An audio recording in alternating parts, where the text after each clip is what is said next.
கிறிஸ்துவுக்குள் பிரியமுள்ள சகோதர சகோதரிகளே, பலன் தரும் தேவன் எபிசோட் 1546க்காய் கர்த்தரை துதிக்கிறேன், மகிமைப்படுத்துகிறேன்.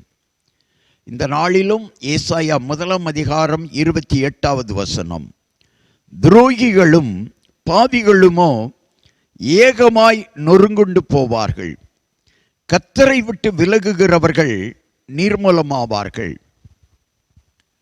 இது பழைய ஏற்பாட்டின் காலத்தில் துரோகிகளையும் பாவிகளையும் திருப்பி விடுவதற்கு வார்த்தைகள் பரலோகத்திலிருந்து கர்த்தரிடத்திலிருந்து கிடைத்திருந்தாலும் இந்த வார்த்தைகளை பாவிகளும் துரோகிகளும் நம்பாமல் வாழ்ந்து கொண்டிருந்தார்கள்.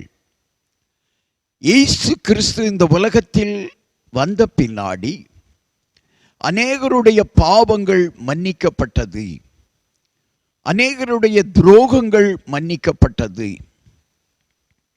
பாவிகளுக்கும் துரோகிகளுக்கும் அவர் நன்மை செய்தார். இன்றைக்கும் ஒருவேளை உங்களுடைய வாழ்க்கையில் ஆண்டவருக்கு துரோகம் செய்திருக்கலாம், உங்கள் வாழ்க்கையில் பாவம் செய்திருக்கலாம். இன்றைக்கு இயேசு அழைக்கிறார், பாவத்திலிருந்து விடுபட, துரோகத்திலிருந்து விடுபட இயேசுவை நோக்கி வா மகனே என்று அழைக்கிறார். கண்களை மூடி ஜெபிக்கலாம். பாவிகளும் துரோகிகளும் தங்கள் பாவத்திலிருந்தும் துரோகத்திலிருந்தும் விடுபட இயேசு கிறிஸ்து அழைக்கிறார். ஒருவேளை பாவியாக வாழ்ந்து கொண்டிருந்த மனிதனை, உன் பாவம் இயேசு கிறிஸ்துவின் இரத்தத்தினாலே கழுவி சுத்திகரிக்கப்படும் என்றதை நம்பி வா. இயேசு கிறிஸ்துவினுடைய இரத்தம் சகல பாவங்களையும் நீக்கி சுத்திகரிக்கும். பாவிகளை ரட்சிப்பதற்காகத்தான் இயேசு கிறிஸ்து இந்த உலகத்தில் வந்தார்.